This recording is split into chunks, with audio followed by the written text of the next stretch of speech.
திருவண்ணாமலை மாவட்டத்தை சேர்ந்தவரான அபிநந்தன் கடந்த 14 ஆண்டுகளாக விமானப்படையில் பணிபுரிந்து வருகிறார். அவரது தந்தை கார்கில் போரின் போது விமானப்படையில் பணிபுரிந்தவர்.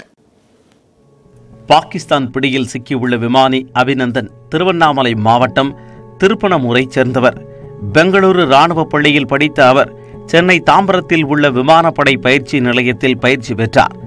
2004ஆம் ஆண்டு இந்திய விமானப்படையில் சேர்ந்த அபிநந்தன் Su-30 ரக போர் விமானத்தை இயக்கி பயிற்சி மேற்கொண்டு வந்தார். பின்னர் MiG-21 பைசன் ரக போர் விமானத்தை இயக்கி வந்தார். அதிவேகமாக காற்றை கிழித்து கொண்டு செல்லும் திறன் பெற்ற MiG-21 ரக விமானத்தை இயக்குவதில் வல்லமை பெற்றவராக திகழ்ந்தார். தனது மனைவி மற்றும் 2 குழந்தைகளுடன் அபிநந்தன் டெல்லியில் வசித்து வந்தார். அபிநந்தனின் தந்தை சிம்மக்குட்டி வர்தமான் 1973ஆம் ஆண்டு விமானப்படையில் சேர்ந்து ஏர் மார்ஷலாக பணியாற்றியவர்.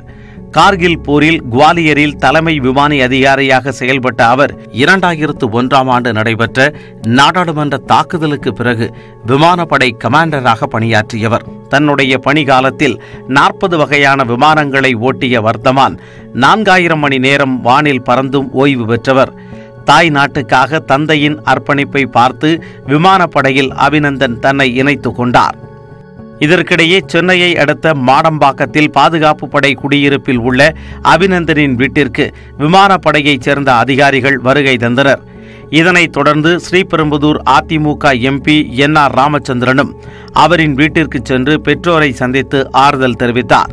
பின்னர் செய்தியாளர்களை சந்தித்த அவர் அபிநந்தனை மீட்க மத்திய அரசு தீவிர நடவடிக்கையை மேற்கொண்டுள்ளதாக கூறினார். ராஜாங்க ரீதியா அவர் அந்த மாவீரன் நமக்கெல்லாம் நம்ம குழந்தை, நம்ம நாடு வலிமையான நாடுன்னு மோடிஜி தலைமையில் நிரூபிச்சிருக்கோம். வெகு விரைவில் ராஜாங்க ரீதியாக அந்த மாவீரன் இந்த இல்லத்துக்கு வரக்கூடிய பணி நடக்கும்.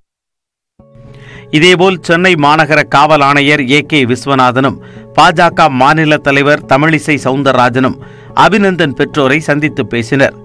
அபிநந்தனை பத்திரமாக மீட்க அரசு நடவடிக்கை எடுக்க வேண்டும் என அவரது உறவினர்கள் வேண்டுகோள் விடுத்துள்ளனர்.